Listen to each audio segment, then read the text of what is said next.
toujours des États-Unis. Nous parlons de la victoire insoupçonnée pour certains, prévisible pour d'autres, de M. Donald Trump. Alors, on a parlé en première partie, nous avons parlé des primaires parce que tout est parti de là. Comment est-ce que l'un et l'autre ont pu s'exfiltrer de cette petite nasse que sont les primaires quels que soient les partis d'ailleurs, que ce soit en France ou aux États-Unis.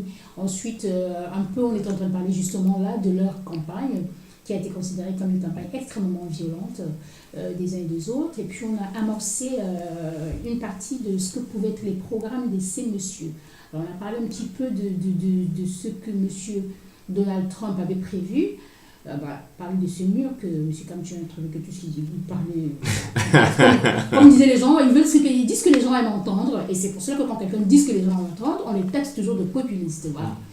Il dit que les Mexicains c'est des violeurs, parce qu'il est allé fort quand même. Non. Allez dire que les autres sont des violeurs, c'était un peu au ras de pâquerette, sa façon de parler. Puis je me permets, vous avez tout à fait raison, c'est un volet très bas. En fait, j'allais dire il a fait une Sarkozy, mais c'est donner trop d'honneur à Sarkozy. C'est-à-dire qu'il parlait franchement, il disait des choses, peut-être que certaines personnes voulaient entendre.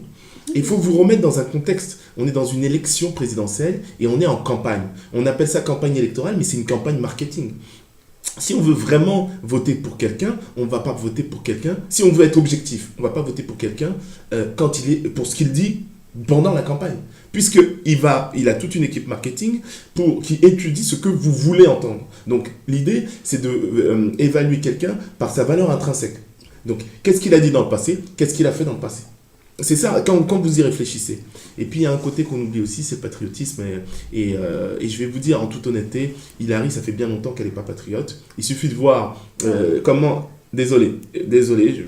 Il suffit de voir comment elle gère sa fondation. Il suffit de voir le montant des sommes dues au lobbyisme qu'elle reçoit. Et qui sont ces lobbyistes qui lui donnent de l'argent? Et vous verrez qu'elle va contre le peuple. Ces guerres en Libye, ça n'a rien à voir avec le peuple américain. Vous aurez pu faire un bon compagnon de campagne pour monsieur... contre Madame Clinton. J'aurais pu faire un bon compagnon de campagne pour monsieur Bernie Sanders aussi. Oui, d'autant plus qu'il est autour de lui, il avait fédéré la jeunesse américaine.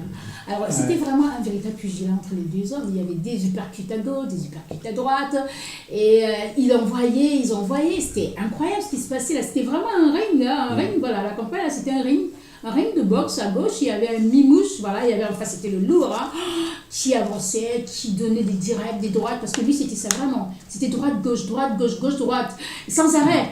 Il pulvérisait. Parce qu'à un moment, il n'avait plus...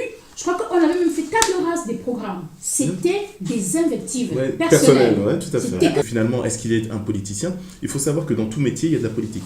Que ce soit le journalisme, que ce soit le financier, que ce soit le professeur. Dans tout métier, il y a un peu de politique. Mais là, vous avez affaire à soi-disant une experte. Et c'est ça qui est intéressant.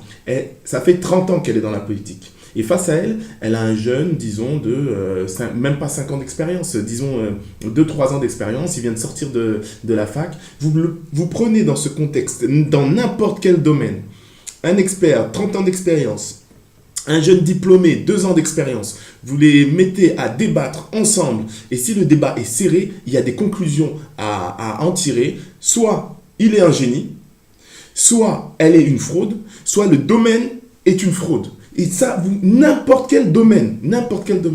Et ce qu'a démontré Donald Trump avant même d'être élu, c'est que soit la politique est une fraude, soit elle est une fraude, soit il est un génie. Et je pense que même lui-même, il sait qu'il n'est pas un génie.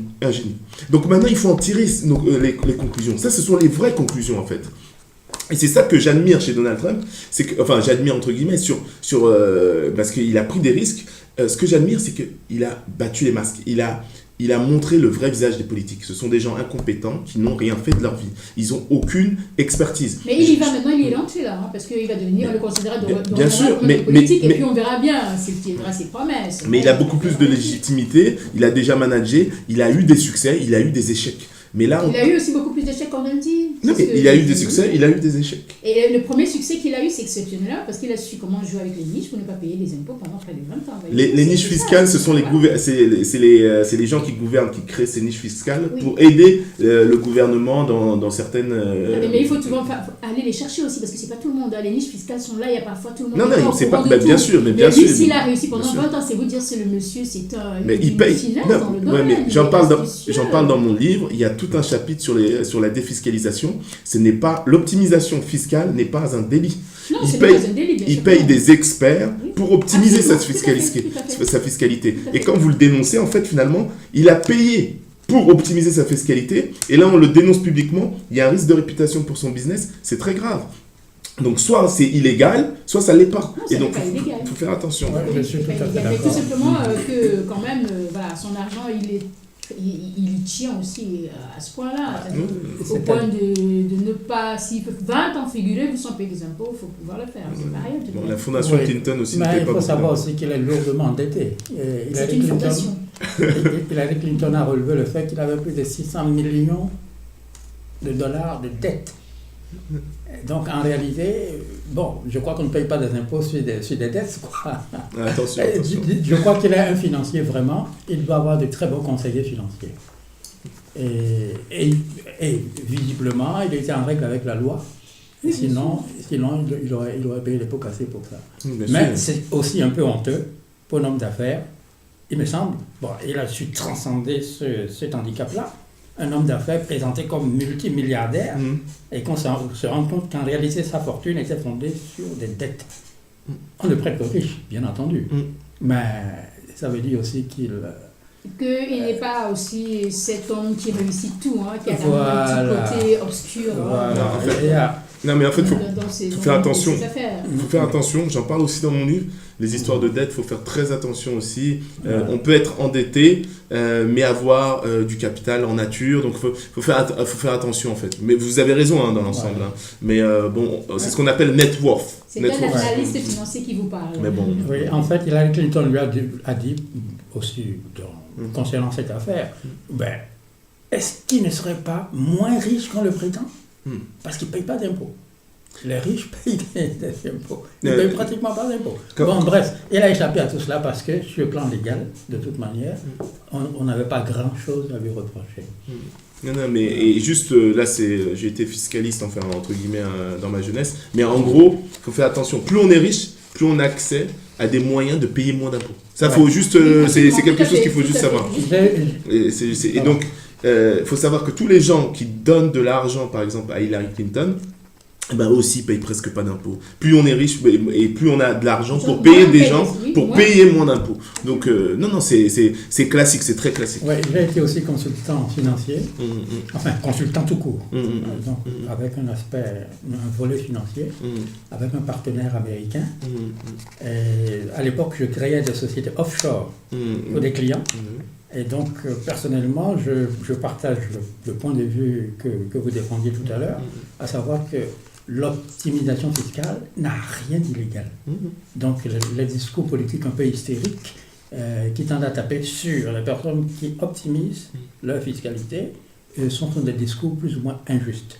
Maintenant, il faut, à la décharge des hommes politiques, il faut dire maintenant que ces hommes politiques luttent pour faire adopter des lois qui limitent ces droits-là. Parce que normalement, quelqu'un qui optimise sa fiscalité, il applique strictement la loi. Ceci étant, il y a des gens, parce qu'il faut être extrêmement fin pour le faire en restant dans la légalité. Il y a des petits malins qui vont au plus pressé, quoi.